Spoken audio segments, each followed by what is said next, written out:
Qu'est-ce qu'il y a, Tipit? Bien, Richard, j'étais à l'école aujourd'hui et les amis se moquaient de moi. Ils disaient que je semble différent à eux, puis je commence à penser que c'est vrai. Ah, pauvre Tipit. Écoute, je sais ce qui se passe. J'ai passé la même chose, moi aussi, dans la vie. Mais j'ai appris que dans un temps comme ça, là, ça aide si on lit une histoire ou que quelqu'un nous conte une histoire. Ah oui? Oui. Puis justement, j'en ai une que je pourrais te conter si tu veux. Absolument. Alors, cette histoire s'appelle Un os magique. Un os magique. OK. Dans le grand nord de l'Ontario, entre Kapuskasing et Moonbeam, il y a un hameau qui s'appelle Kitigan, où il se passe rarement des choses extraordinaires. Mais cette histoire, elle a fait jaser tout le monde. Le 8 septembre 1943, naissait un petit garçon nommé André. On croyait qu'André ne survivrait pas car il était atteint d'une maladie incurable. Sa mère pria la Sainte Vierge de sauver son garçon en promettant de faire brûler un cierge chaque année à cette date. C'est-tu la mère à Jésus, ça? On va voir. Peut-être qu'on va en parler un peu plus dans le conte. OK.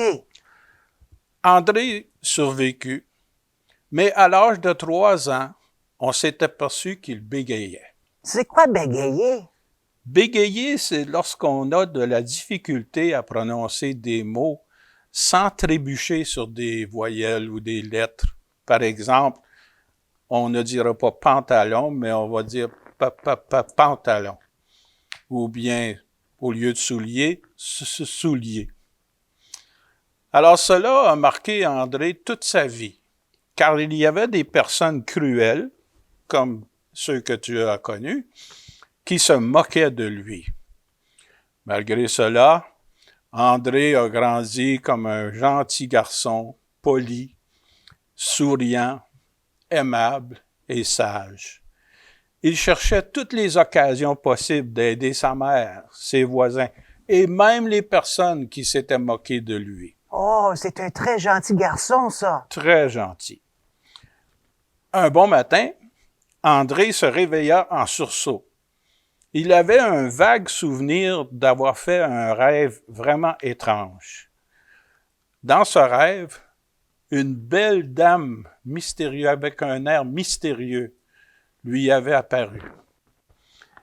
André et la dame lui disaient « André, je vais te guérir de ton bégaiement en récompense de ta bonté. » Alors, André courut dans la salle de bain pour se voir dans le miroir. Il tenta de prononcer quelques mots, mais il bégayait toujours. Ouais, mais André, tu vas comprendre, Tipit, André était déçu. Mais après tout, ce n'était qu'un rêve. Ce n'est qu'un rêve. Ce matin-là, en s'en allant à l'école, André suivait un sentier tortueux dans la forêt. C'était un raccourci qu'il avait découvert. Tout à coup, il s'est arrêté et il a figé, car un étrange personnage se dressait devant lui. André a immédiatement reconnu la dame qu'il avait vue dans son rêve.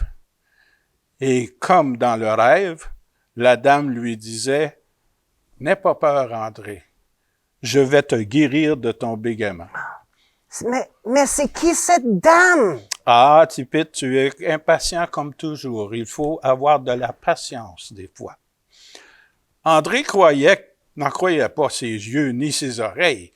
Son instinct lui dit qu'il devait rêver toujours. Il se pinça le bras pour se réveiller, mais la dame était toujours là.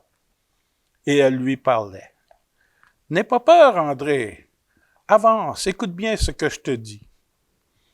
Au prochain tournant, tu dois franchir un ruisseau. Examine bien les bords du ruisseau et tu vas découvrir un os splendide dans l'eau. Prends cet os et emporte-le avec toi. Et aussi longtemps que tu l'auras dans ta possession, tu ne bégayeras plus. » Puis elle disparut.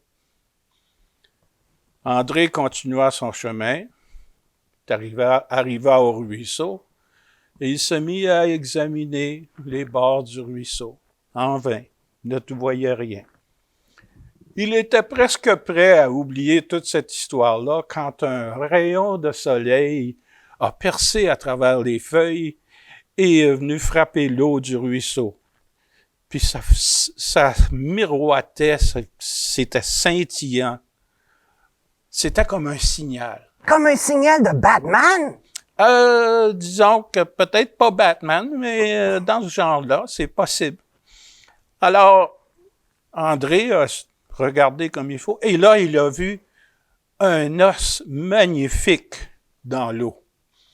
Son cœur battait là, comme s'il n'avait jamais battu auparavant. André s'avança, et d'une main tremblante, il plongea son bras dans l'eau et il saisit l'os. Un bel os multicolore. Il l'examina longuement, puis il tenta des paroles.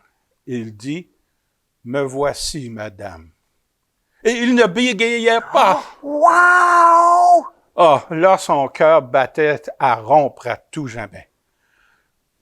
Il essaya encore quelques paroles, puis une phrase, puis une autre, et un torrent de mots jaillissait de sa bouche, toujours sans bégayer. Tu peux t'imaginer, mon petit Pete, combien André était heureux. Mais c'est un miracle! Je ne sais pas, je ne suis pas qualifié pour dire que c'était un miracle, mais c'était certainement quelque chose qui faisait grand plaisir à André. Alors il déposa l'os dans son sac à dos, il fit demi-tour et retourna chez lui, courant à toute allure. Il entra en trombe dans la maison en criant « Maman, regarde ce que j'ai trouvé !» Ce fut au tour de sa mère d'être étonnée d'entendre son garçon parler sans bégayer. André lui expliqua toute l'histoire, puis il confia l'os à sa mère et se dépêcha de s'en aller à l'école. Il ne voulait pas être en retard. Mais ses amis vont tellement surpris! Oh, toute personne qu'il va rencontrer sera surprise, évidemment. André avait hâte que l'après-midi passe afin qu'il puisse retourner chez lui et reprendre son os magnifique. Quand il est entré à la maison, sa mère lui fit signe de s'asseoir et de ne pas parler. Elle dit à André, « Lorsque je t'ai entendu parler sans bégayer, j'ai compris que c'était grâce à la Sainte Vierge que cette guérison avait eu lieu. Je me suis agenouillé pour la remercier, mais quand j'ai commencé à réciter la prière, c'est moi qui bégayais. J'étais vraiment surpris, je ne savais pas ce qui se passait. C'est alors que la Sainte Vierge a apparu devant moi et m'a tout expliqué. Elle m'a dit que cet os avait le pouvoir d'absorber la maladie de celui ou de celle qui la possédait. Mais si l'os était pris par une autre personne ou un autre être, celui ou celle qui avait l'os héritait maintenant du problème. Non, pauvre maman! Alors là, la mère dit à André, parce qu'André voulait toujours parler, mais sa mère l'empêchait. Sa mère lui dit, « J'ai décidé d'enterrer cet os, afin que plus jamais personne ne soit affecté de bégaiement. » Je suis allé dans la cour et j'ai posé l'os sur la table de pique-nique, en attendant d'aller chercher une pelle dans la remise. Quand je suis revenu, j'ai aperçu une corneille qui a plongé sur la table a saisi l'os dans son bec, puis est allé se jucher dans un arbre et a dévoré l'os au complet. Mais c'est quoi une corneille? Tu sais, les gros oiseaux noirs qui volent tout le temps, qu'on voit beaucoup, surtout au printemps? Oui, oui, oui, oui. Alors, cette corneille-là a dévoré l'os au complet. Wow. La mère d'André continuait son histoire. Elle dit, j'ai tenté de crier pour qu'elle échappe l'os, mais elle a tout dévoré, puis s'est envolée tout simplement en bégayant « Ka! Ka! Ka! » La Sainte Vierge avait dit également que non seulement la personne ou l'être qui aurait pris cet os aurait cette maladie, mais toute sa descendance, ses enfants, ses petits-enfants, ses arrière-petits-enfants, et ainsi de suite. C'est pour ça qu'aujourd'hui, si vous passez près de Kitigan, surtout tôt le matin, au soleil levant, vous entendrez toute une nuée de corneilles qui volent et qui bégayent « Ka!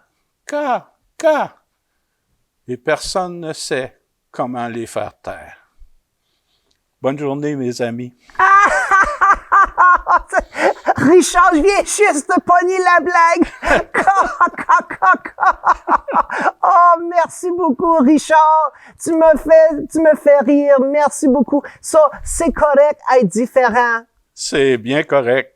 Et je te souhaite une bonne journée à toi aussi. Toi aussi, merci beaucoup. Au revoir, les amis du Nouvel An.